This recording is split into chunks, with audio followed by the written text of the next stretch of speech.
Believe, become, be great. What's up, everybody? Welcome back to Peeling Back to Greatness. I'm your one and only host, Derrick and Stilz. I got the amazing and incredible and talented superstar with me, Stilz Uniqe. Appreciate you for coming on, my brother. It's been a long time coming. Yeah. I appreciate everything you do in the community and especially through music, man. So I want you guys all go tap in with Stilz. We'll post social media where you can find him, stuff like that at the end. But man, I really appreciate you coming on, man. How you doing? Doing good, man. Just finishing up an album. Got some new business ventures I got going behind the scenes. You know, just trying to stay active. Staying busy. It's trying to stay active and trying to stay out of the scene. It's that's my way. Is you don't know what I'm doing until I do it. Yeah. Well, I know. Even the time that we've known each other, man. You've been that type that like you stay low key, but you also. I mean, I know you post stuff, but man, I gotta say, just from like our behind the scenes conversations, man, you stay grinding, bro. I definitely hats off to you for that, because that's you stay working hard, and everything that you're doing, man. It's not easy. Yeah, definitely. Especially raising kids and all that, and then on top of that, trying to have a business, trying to do my music, trying to have a relationship. Like, it's just a lot of stuff in my pot right now. Right. So if I've been distant or you haven't heard from me, there's a valid reason why. I'm not ignoring people on purpose. I got my head down. I'm grinding, trying to, just provide a lot of different things, producing albums for other artists as well as myself. Made a transition from rapping to singing, and that's been a whole new journey, motivation. Huh? It's just like literally like starting over. That's crazy. It's like as if I just decided one day, like, I want to be a rapper, Yeah. And I was like, well, I want to be a singer now.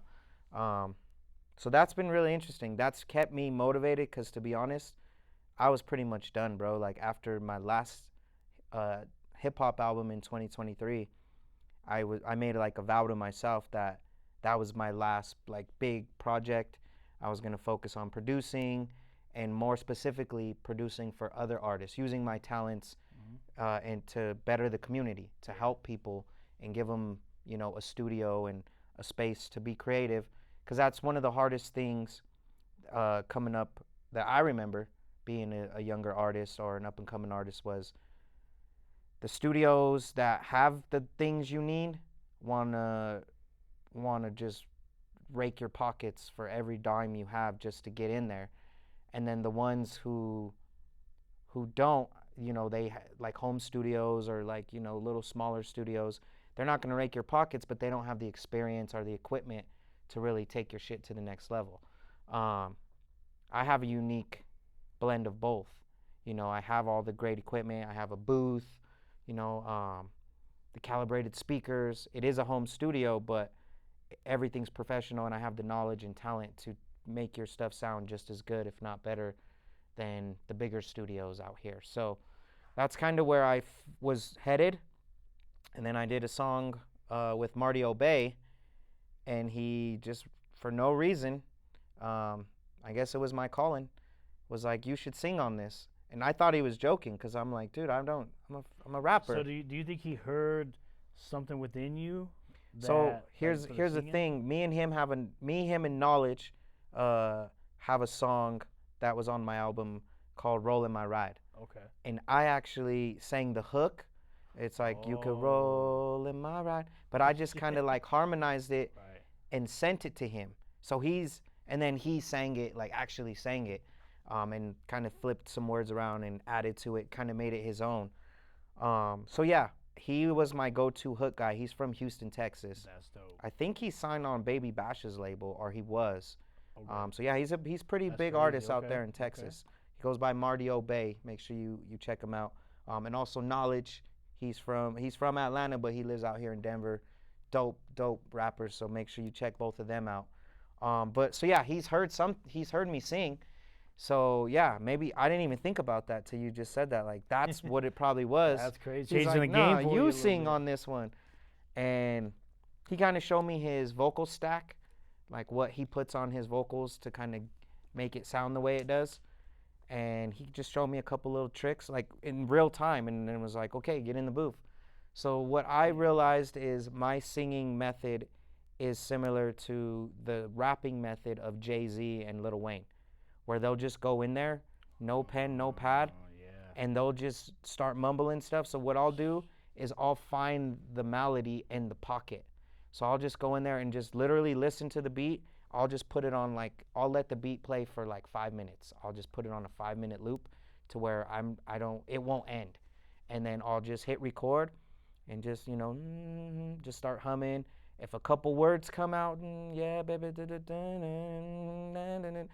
and then I'll just do that for like 5 minutes, come back out, listen. Ooh, that part right there sounded good. I could use that. Clip it, and then just clip pieces that the harmony sounds good and it sounds good with the beat, even if there's no words. And then go back and fill in the words later. And then it's like a puzzle. You're pulling all these. Sometimes the part that I hummed at 4.5 minutes is the first word. And then the part that I started is the middle. So, like it makes it more interesting, and I could see why Jay-Z and a lot of rappers do it that way.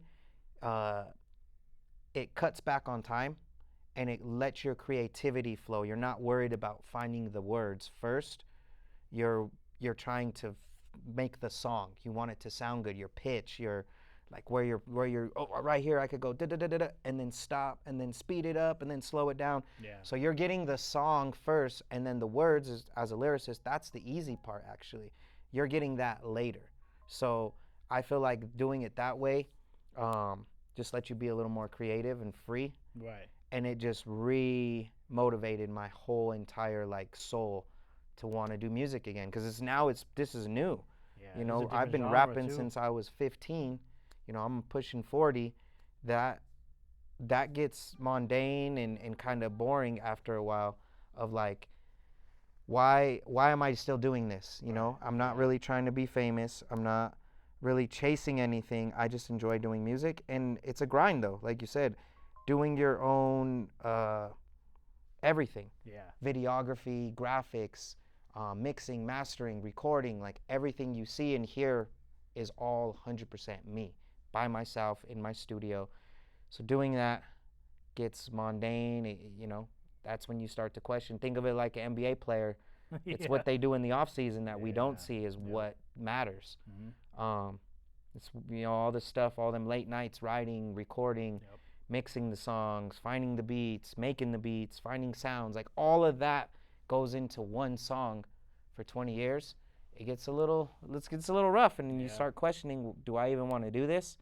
And then you learn a new trade, and it's like, well, this is new. Almost like reinvent yourself a little bit. And it's like, well, now I could do this for another 20 years because this is brand new to me. So that's kind of what happened, bro, is I was done. I was just going to produce for other artists and give back. I felt like it's now my time to use my knowledge and my experience to help other people. And it's such a different gratification I get, almost more than for myself. Like this artist Saucy that I produced. Saucy Sans. Yeah, Saucy Sans. Shout out to my boy Saucy. I produced a whole album for him. This is the first time I've ever took on a whole entire project for somebody else. Right. And it was so gratifying to like send him a beat and be like, yeah, this is dope. And then he records it, we mix it, give him the finished product, and to see the look on an artist's face, like I remember that feeling when I was just getting started and going to other people's studios and getting the finished product and just being like, yeah, this is so cool. Because it's your idea that somebody else has taken. Yeah. They're extracting it and putting more onto your idea. And I've only experienced that for myself.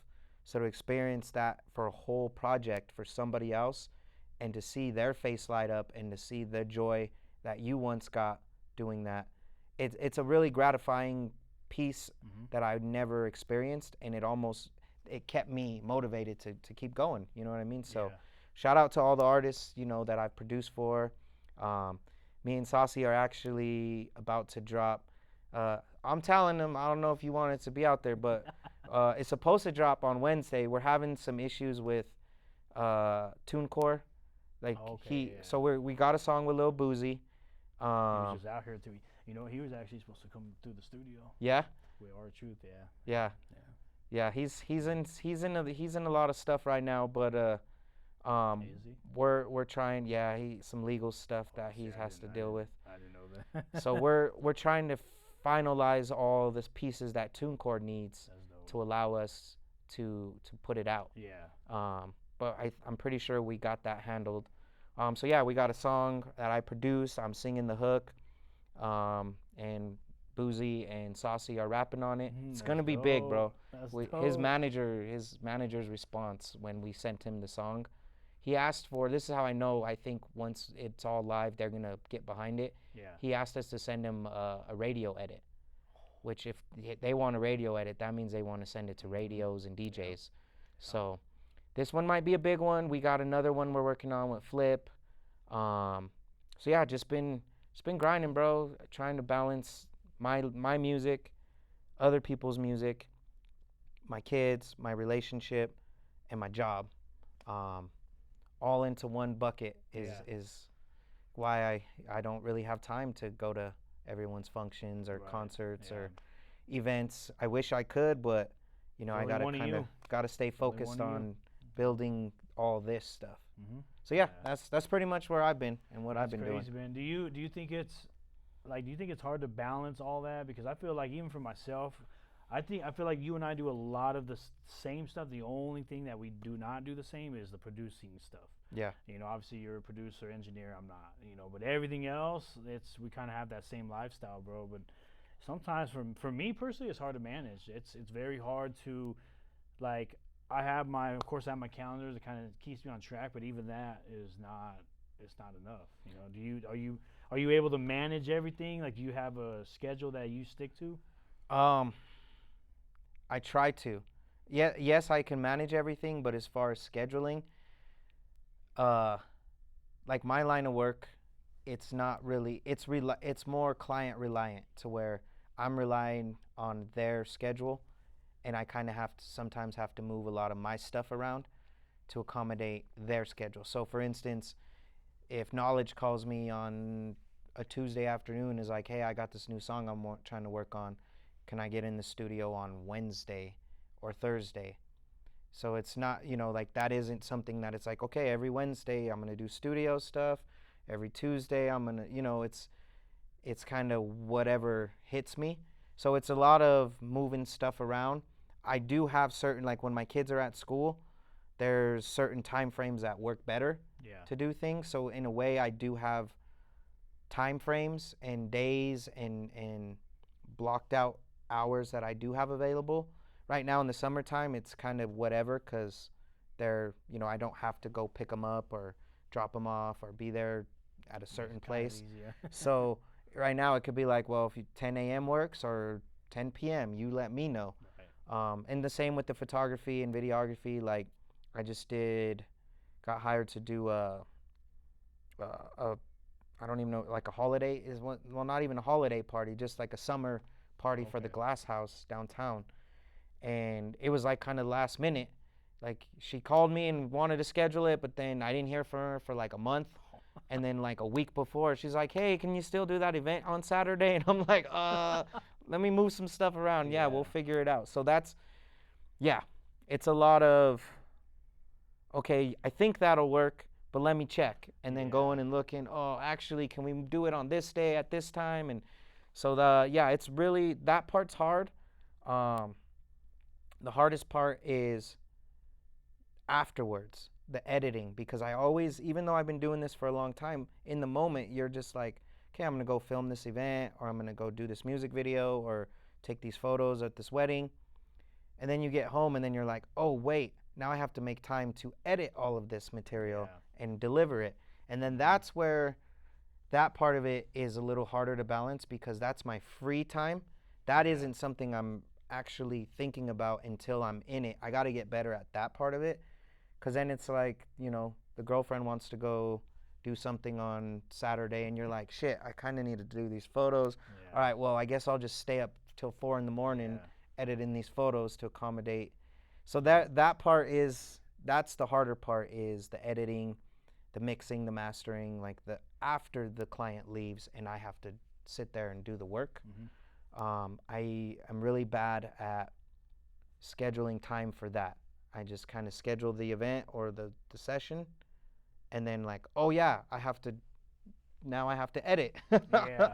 That editing, man, it could be I would be the first to say too, it could be a pain in the ass sometimes. And even like specifically the podcast, I mean, as you've seen, I'm a one-man production team, you know, Yeah. getting shit set up and then trying to edit every week, do the clips, man, it's a lot. I mean, it really does become a lot, you know, and so there is times too where I'm, you know, essentially I don't ever really just chill. My chill time, like what you said, my chill time is like, oh, I'm still working on stuff. Like Yeah. I'm laying in bed, maybe watching something, but I'm working on Yeah. stuff. I mean, there's really Even posting like is Yeah. considered working. Yeah. Like, you know, sometimes I'll be sitting there, like you said, on the couch with the kids, and there's something on the TV going, maybe a sports game, and my son's watching, and I'm like looking up, but I'm like, I'll tell him I'm working, and he's like, you're just posting shit on TikTok, and I'm like, yeah, but this is like it's promo for. We use social media for that's one thing I really respect about you too, bro, is that between you and I, we really use social media for the right reasons. You use it for the right reasons. I could tell, like I could really genuinely tell that you're not that type to just fucking scroll through shit. Yeah. You know, I don't do that. I don't even, you know, I don't do TikTok. The only thing I do on TikTok now is I do like the behind the scenes. Mm-hmm. That's really because obviously I want to take people behind the scenes, but also I don't got anything going on my TikTok really, you know, but yeah, other than that, man, I'm always, even if it's social media related, it's because I'm. Yeah, people don't believe me. They just assume because I post from Instagram to TikTok or to Facebook, because my accounts are connected. I logged in because I erased the app off my phone.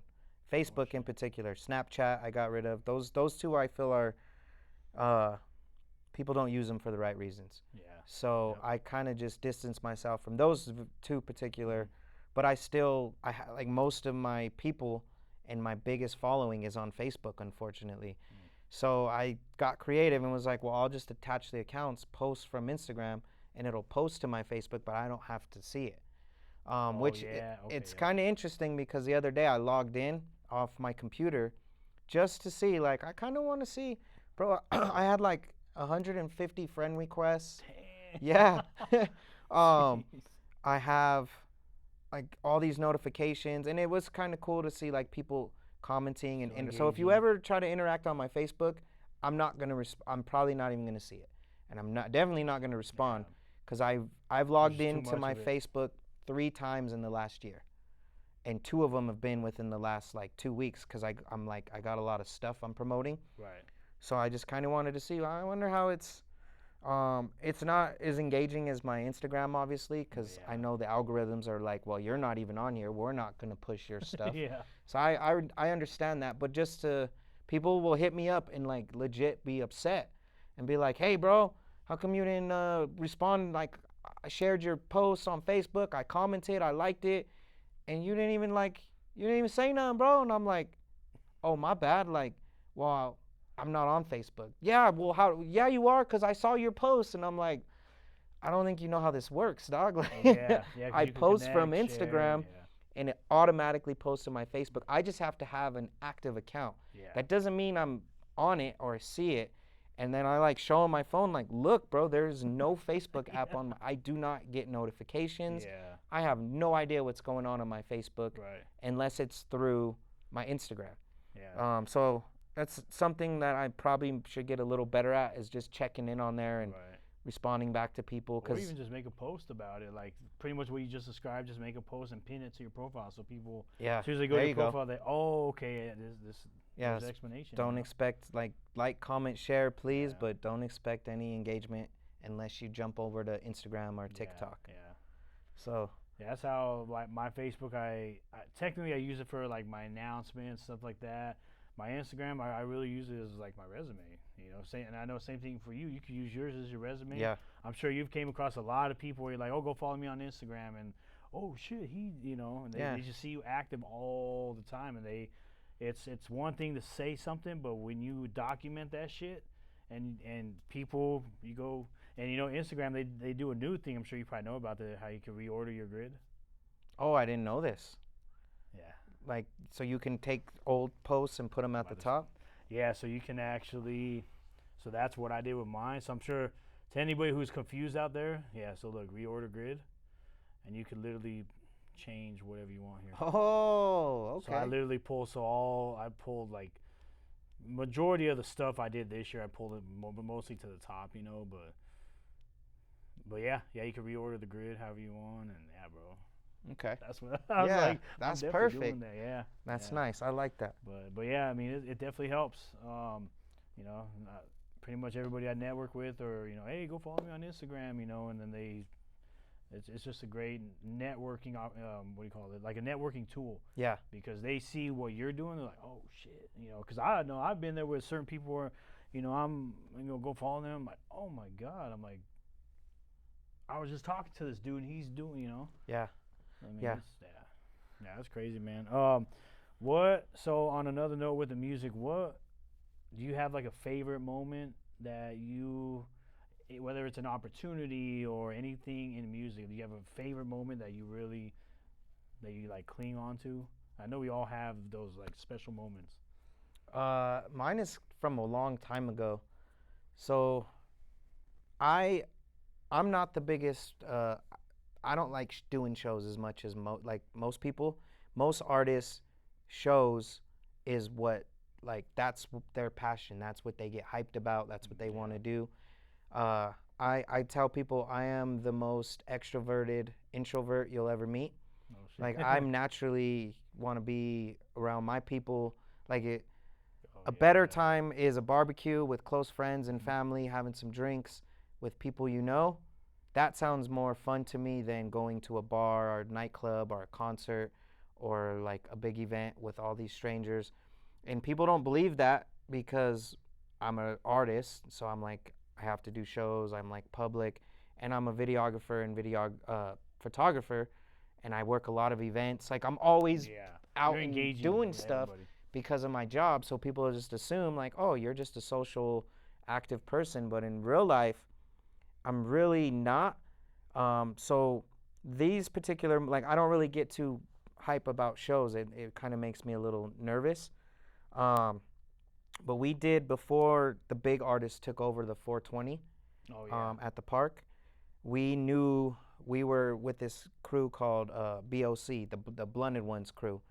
Shout out to this dude named Relate One. He was kind of like my guide. He was the one who taught me how to make beats and set up a studio. So like, he kind of, without even purposely doing it, kind of like guided me and helped me, started me on the path that I'm on now. Yeah. He knew the people that organized the 420 rally because like, he was into marijuana and dispensaries and all that stuff. And he got us on, I think this was in 2009. We were like the second to last headliner. There was like over 13,000 people there. Jeez. It was just a sea of people, bro. And like, I have a picture of it on my Spotify. That's my like main picture when you go to my Spotify. Oh, okay. That's what you'll see. You'll see like, and it's from the stage looking out. It's just a sea of people, and then you can see like the skyline like behind them. It's a really cool picture. It's on an old camera phone, so it's a little grainy and from 2009. All you need is the picture. That's it. But that would probably be my coolest moment. Just to perform and say, like, I've performed in front of that many people all at once. It was cool, bro, and like, it's something that I wish every artist could experience at least one time. Yeah. I mean, I've done some pretty big shows, but nothing that big, and I don't, it's a rush. It's a great feeling, and it's a memory that I hold close to my heart. Yeah. So I'll always refer to that one as probably like my biggest, coolest moment, like coolest thing I've ever done. But more recently, I would say this new album, bro. Like, making this transition from being like a rapper to completely a 180 and doing singing, when you're not a singer. Like, I've never been trained in singing. Just as a producer, I know keys and stuff like that. So that helps. But yeah, it's I'm really proud of myself, bro. Like, honestly, to go from like, oh, I can sing, to an album, like a full-on album. I think it's 10 tracks. It was supposed to be 14, but a few songs didn't. I finished the songs, they just didn't make the album. I just cut it to the top 10. And I've been sending it to, like, I'll send you a copy of it just to get your feedback, bro, and just so you have it, and you can, you know, just really let me know what songs you like. For me, there's certain people that I trust their opinion and respect, because I know if they don't like it, they're not afraid to tell me. And not just on no hater shit, like, oh, this shit sucks. It'd be like, well, I'm not really feeling this one. Maybe if you changed your voice to this, or you added some ad libs, or the beat was a slower, or whatever it may be, constructive.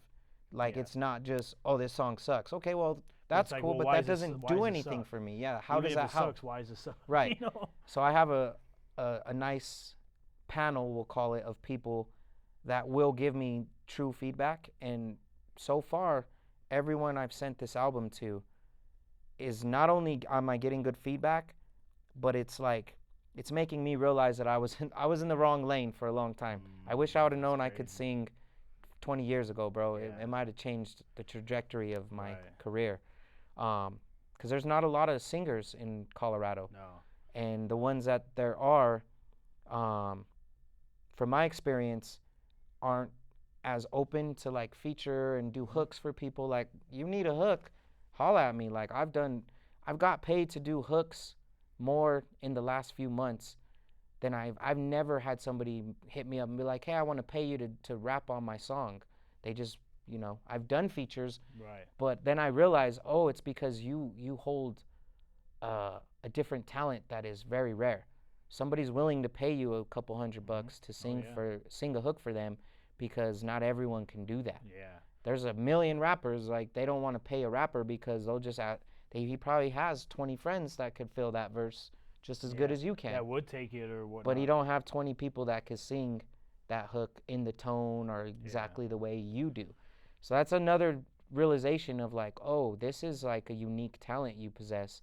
You could use this, and not to say that like profit is the end goal, but that kind of made me realize like, okay, this is another form of income that I can use to help people, but also help myself financially by, you know, doing hooks or doing verses for people. And that's dope that you tapped into that, especially because you got to think, even like you said, like if you wish you would have found this 20 years ago, but then again, 20 years ago, what if it wasn't good then? And then in your mind, oh yeah, I've already tried singing. So there's always a right time for things to come to the forefront, regardless of what it is, you know. So now, like I said, there's always God's timing, man. The right time will always it's be never the right wrong. time. Never. You know, so it's a good thing that, like I said, maybe it is a good thing that it took 20 years for you to even come to the realization, like, damn, I could really sing. And I have, here's the more important part about it. So my album is titled Healed, and the album cover itself, it's a heart that is put back together. It's bleeding, it's blood's gushing out of it. It's like being tied together by zip ties and duct tape and stitches. So it's like a subliminal thing, like healed. This is what healed looks like in reality. Still be broken, scarred, it's going to be scarred, but that's what a healed heart actually looks like, because in order for it to be healed, it had to have been broken and been wounded. And it's funny you say about the 20 years. You're exactly right, because it was 20 years of toxic relationships, crazy sexual experiences, bad sexual experiences, baby mama drama, ex-girlfriend drama, finding love, losing love. And that's that's what this album is about. It's like your classic R&B, every song. So the way I built it is I wanted each song to kind of cover a very specific type of relationship. So I have a song about like it's called Bop with the homie Manifest. Shout out to the homie Manifest. It's a song about like a bop type of chick. Basically, you know, she's probably got 10 other dudes. She's got a sugar daddy. She's got a boyfriend and a husband on the side, you know. But you know that because the way she presents it, and you're cool with it because you know what it is. You're just getting, that's that type of relationship. Yeah. Then I have the love, you know, the one I have out now with Knowledge on me. That's like the ride or die. That's your boo. That's my relationship right now. So it's kind of funny.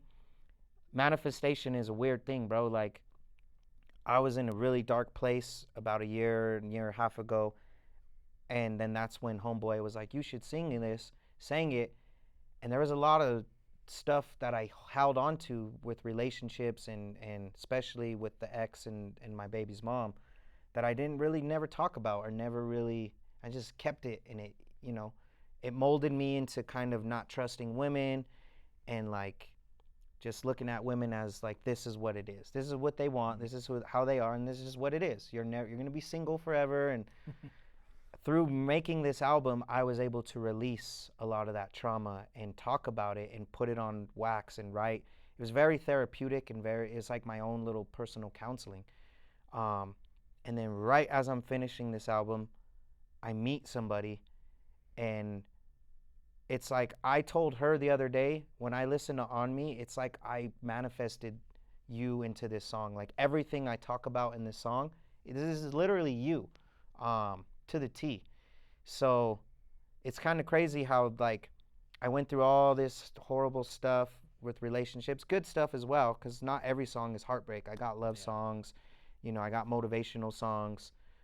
It's just a plethora of all kinds of different feelings and types of relationships that I think every single person, whether male or female, can relate to.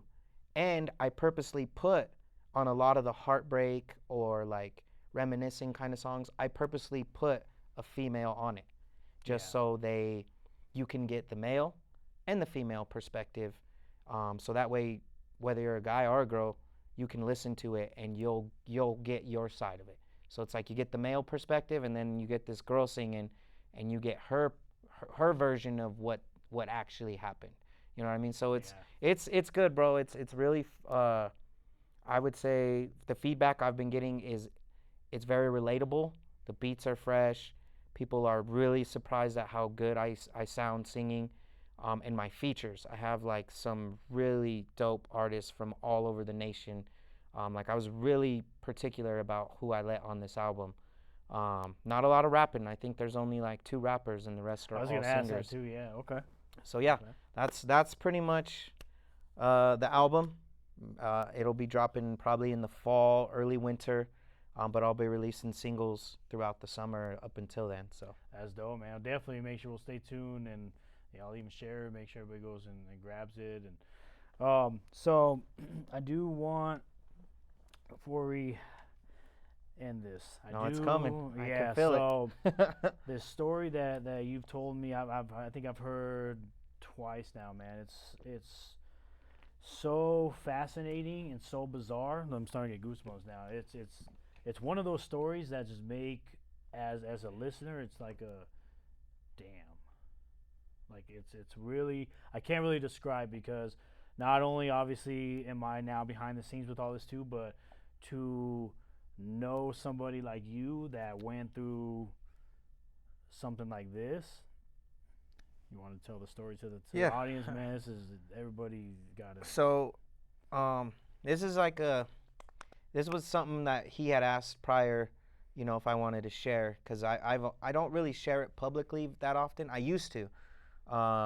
When it happened, it turned me to God in a way that I can't even describe, and there was a lot of spiritual things that happened, both good and bad, during this time frame. So this is a really like touchy subject, because along with that came with that, there was a lot of spiritual attachment, both negatively and positively. I don't know if I even like went too deep into that part of it with you.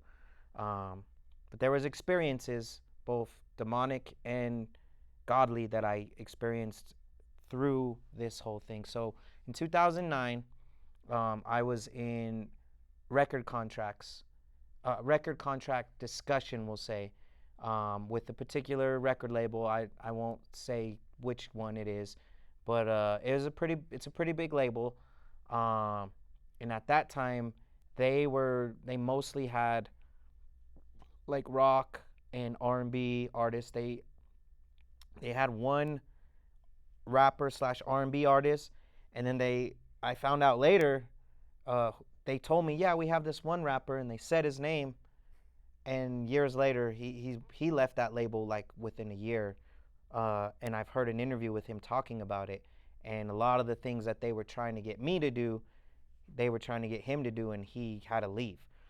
Left a deal on the table and ended up being like one of the biggest rappers ever. So yeah, they basically were like, we really like your music. I was speaking to an A&R representative, and she was like, we really like your music. We want to like talk about a potential record deal. Like, it started off, pretty standard stuff. I was sending them music, and then somewhere along the road, it started changing into, well, we like your music. You're very talented, but you're more like a Tupac, and like we need you to be more like a, like a 2 Live Crew type of shit. People don't want to hear conscious rap. They don't want to hear about police brutality and about your struggle, and your mom being a single mom and how that like people want to hear about you selling drugs and fucking bitches and partying and drinking, and this is what people want to hear. And so like, we need you to make that kind of music before we can move forward with this. You have the talent, you have the look, you're young, you're handsome, you're all the things that we want. We just need you to fit into this box. And then that's when I started thinking, that's interesting. I've heard of this, but I didn't think this was real. Because it's right in front of you now. So now I'm like, well, what do I do? I guess it's fine. I guess I can make a couple songs like that. So I had a whole album that I pretty much just put over here and started recreating like more club, to the point where I'm rapping about shit that I'm not actually doing in real life. I'm not like, I've dabbled in like slanging a little bit, very small amount and for a very short amount of time, and I realized this isn't for me. But I'm like making songs about the dope game and about fucking gang banging. Like, these are all things that I know about. I have homies that do this shit, and I've been around it. I grew up in the hood. Like, I've been exposed to all this, so I could write about it. But I'm doing this, and it just didn't feel right, bro. It felt like very forced and unnatural, and I never was drawn to music like that. So I'm like, why are you doing this? Just for money? So then it gets better. So then I'm like sending them the music, and they're like, yeah, this is what the fuck we're talking about. This is what people want to hear. Okay, so this is where it gets kind of crazy. So then they invite me to a party. They're like, we're going to be in Aspen, and we want to invite you to this like big mansion party. Basically, like, y'all know about the Diddy parties, right? Let's, without getting into too much detail, they didn't say all this, but I didn't ask questions at first. I had one of my cousins, one of my closest people to me, he said God spoke to him. I'll never forget, it was the Monday after Easter Sunday. He calls me, and I had just got off the phone with these people, and I have flyers, tickets for my album release. Right. All these, because back then we used to make actual CDs. Yeah. So I spent like 2 days burning CDs on my computer, putting the inserts. You know how it goes, like all that, bro. It's all sitting on my table, and I'm just so happy and proud. So I'm thinking he's calling, and I'm like, hey, come by. We're gonna go hit up. Because at this point, I think I was at CCD. I was like, we're gonna go hit up the school, drop off all these flyers for the album release party. We're gonna go to all the record stores. And he's just quiet, and I'm like, everything good? And he starts crying, bro, and he's like, you can't come out with this album, bro. And I'm like, fuck you talking about, bro? Like, it's already in motion. Like, I need you here now so we can start promoting. Like, I'm gonna get this record deal. I'm about to blow up. And he's like, he proceeds to tell me that that God literally spoke to him while he was in prayer at church. Like, a voice came to him in his head and told him, like, you need to, like, tell your cousin Stilz, Zach, that if he proceeds with this record deal, like, it's not gonna be what he thinks. And he's gonna become like everything, that he's gonna get so far away from me that, and closer to my enemy, and it's gonna ruin his life, basically. He starts telling me this. This is like one of the close. He's like a brother to me. Right. I'm not gonna lie. My initial reaction was like, "Damn, bro, you jealous or something? Like, why you hating on me? Like, you're basically telling me just no, don't become a famous rapper and a millionaire. Just stay here." That's how I felt in the moment. So I was not very receptive. I'm like, I wasn't rude to him, but I was like, Rebellious. nah, bro, like, you're just hating. And then that voice started coming in like, oh, see, look, it's already happening. Your boys are going to get jealous. This is why you just got to go on your own. And I'm like, well, I don't want to listen to that.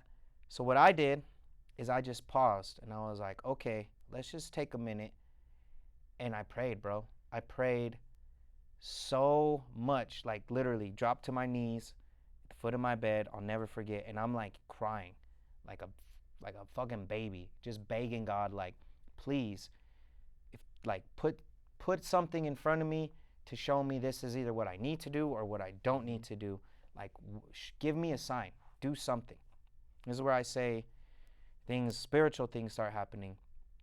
I like fell asleep in prayer, bro, like on my bed. That's how like hard I was praying.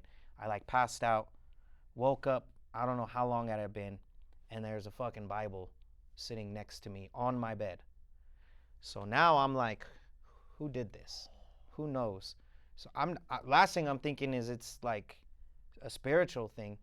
So, and I noticed this Bible, it's my stepdad's, but it's in a box. It's, for the last time I saw, it's in a box in the garage, and it's been in a box. So I call him like, hey, what's up with this? And he's like, I didn't do that. I'm not even, like, there's no one even at the house. So I'm like, well, how did it get here? And he was like, it can't be the same one. So I'm like, let me go check. So I go look, and he tells me which box it's in. I go look, it's not in the box, and the box is sealed. Like, it's got tape on it.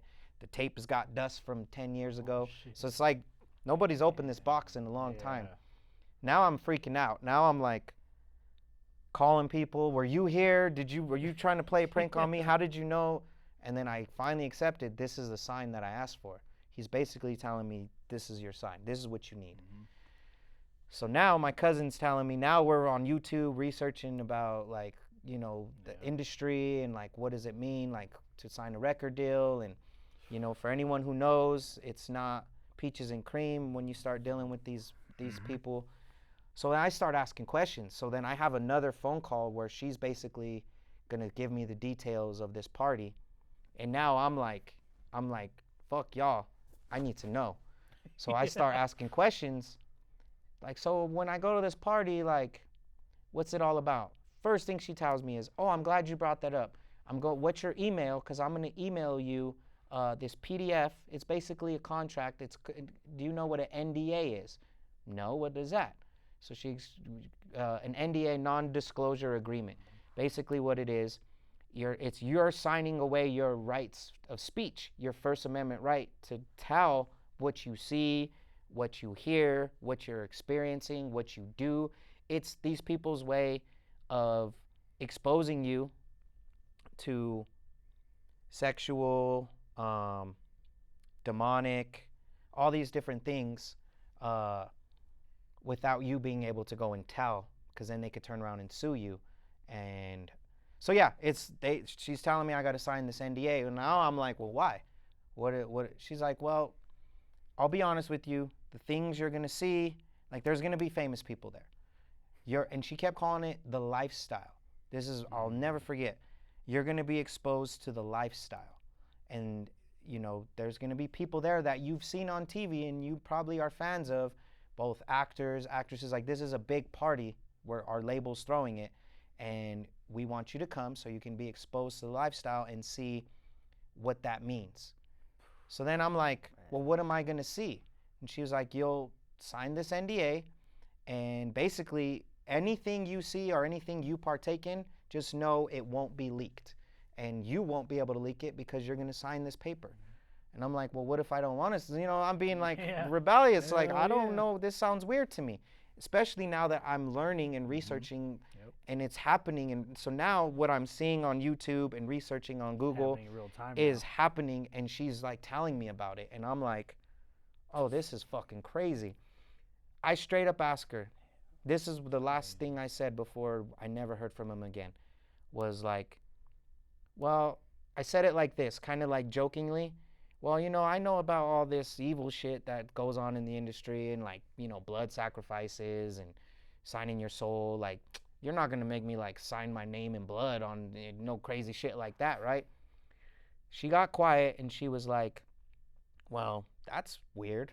I don't know why you'd say that, but, well, I don't know. It doesn't sound like you're very interested. And I'm like, no, I'm interested. I just want to know what I'm getting myself into.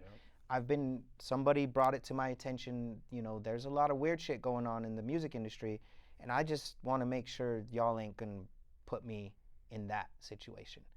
She didn't answer, bro. She didn't say no. She didn't say yes. She just said, well, it's really important that you sign this NDA. You come to this party. Trust me. You like white girls. You like black girls. You like Mexican girls. You like, what kind of drugs you like? You like alcohol? Like, she's, this, now I'm like, this is the demon talking through her. Like, what do you want? We will give you literally anything you need. You just have to live our lifestyle and accept it. And I was like, can I get back to you? Like, let me really think about this before I just say yes, and like, don't send me anything yet. She was like, okay, I'll contact you on Friday.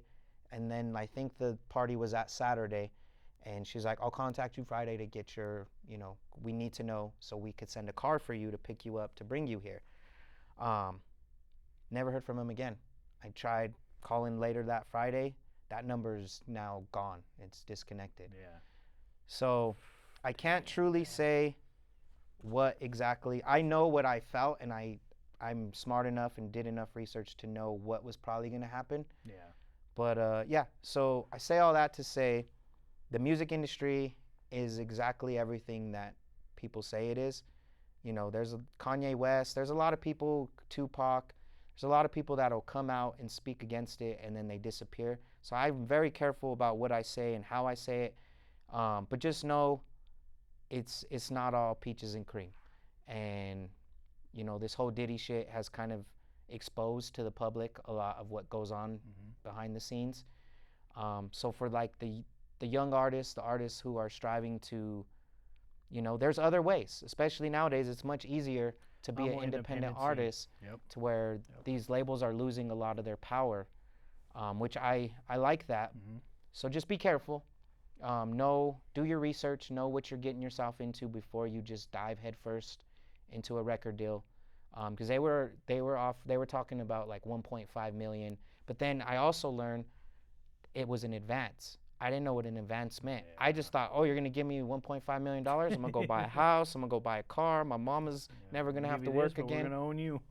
What it basically was, it's an advance to where that 1.5 million has to fund the album, studio time, lunch, paying the producer, paying the engineer.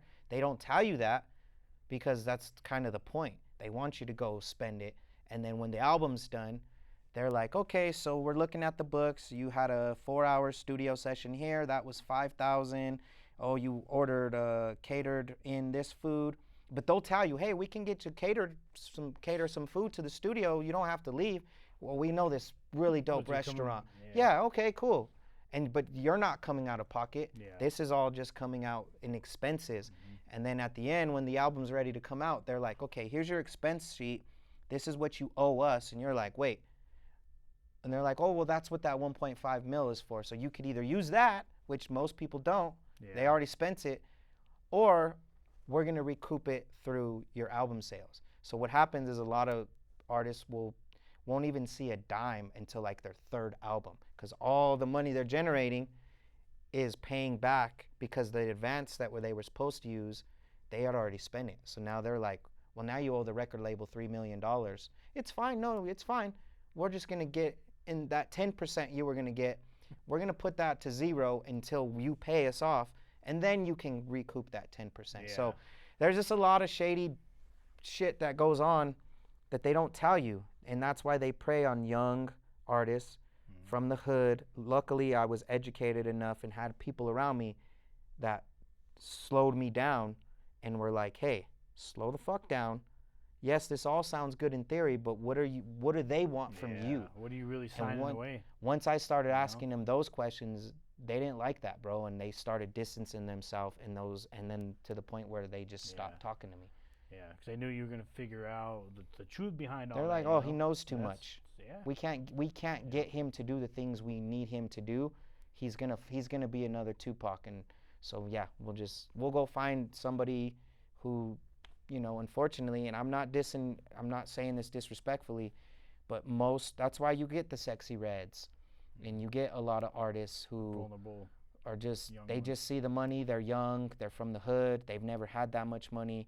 They're probably not that educated in business or finance, and they're getting thrown to the wolves. And this is the cycle that they do to our people, and it's unfortunate. And then, you know, you have your J. Coles and your Kendricks who are signed to a label, but they have enough sense and we're educated enough and we're old enough. I think that age has a lot to do with it, to mature enough to say no to a lot of shit.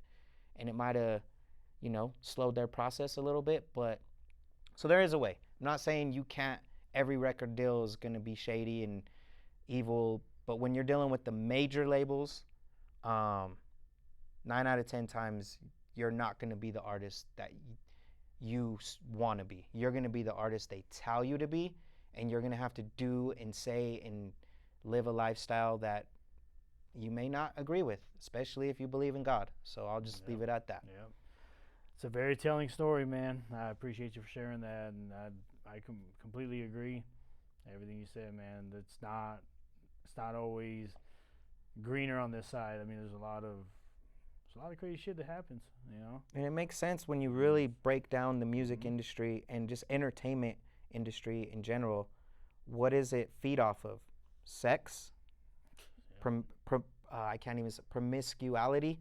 Like, it's very rare that you get a rapper rapping about how he loves his wife and is just, you know, goes to Costco on Saturday with his family. No, because this is what they tell you people want to hear. But I truly believe if like a rapper came out, Drake and Kendrick and J. Cole came out and they're talking about being a dad and how much they love their woman, which those artists, they actually do shit like that. People are going to love it because that's actually more relatable than rapping about having this mansion and having a new girl and stealing, and the big thing is stealing your girl. Like, well, damn, bro, I don't want you to steal my girl. Like, so it's, even if you don't believe it, just listen to the music, listen to the content that is pushed on the mainstream level, and it's telling what they want us to be exposed to. They don't want us to hear about good stuff. They only want it. They want to keep us in a low vibration, and that's kind of the point. Cycle. It's kind of that cycle of life too, where they, you know, the theory of 95% of people are gonna do what they want, you know, all that, and then you got the 5% who are successful, the think for themselves. Right. So if it was the opposite, then everything else would be the opposite. You know, the music would be a little more influential, it'd be a little more positivity in it, but because of that dynamic, everything just kind of plays a part within itself, you know, and it goes down the line.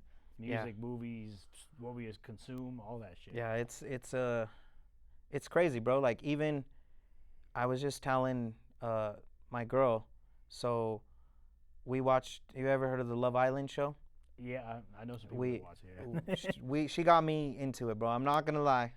I watch it with her, and the other day we're watching it, and I told her, like, you do realize if we were younger, this show would be horrible for us, because this basically promotes promiscuity, having multiple partners at the same time. Like, it's like a younger, immature brain watching this is now getting the perception of this is what love looks like.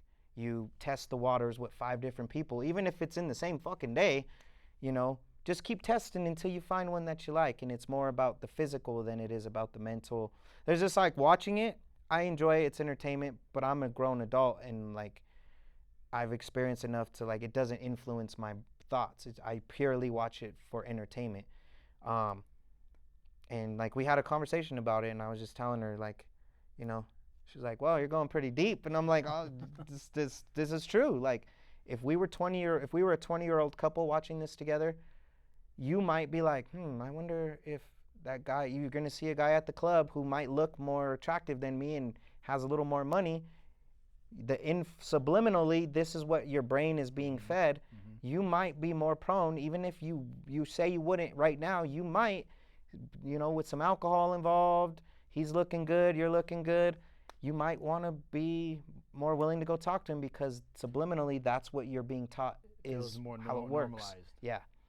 which You is know? unfortunate. So like there's just everything, man. Just be careful what you consume, what you let your kids consume, what you let your partner consume, because it all plays a huge role subliminally and subconsciously, like of your decisions and the way you move, how you feel about certain things. Like social media is dangerous. All this shit can be dangerous if you allow it to over consume you. So just be careful, man. There's a lot of shit going on right now where they want us to think and feel a very specific way, and I don't feel like that's right. It's their way, you know, and it's very destructive, self-destructive. It's not relationship based. It's not godly based. It's very demonic and very like self-centered.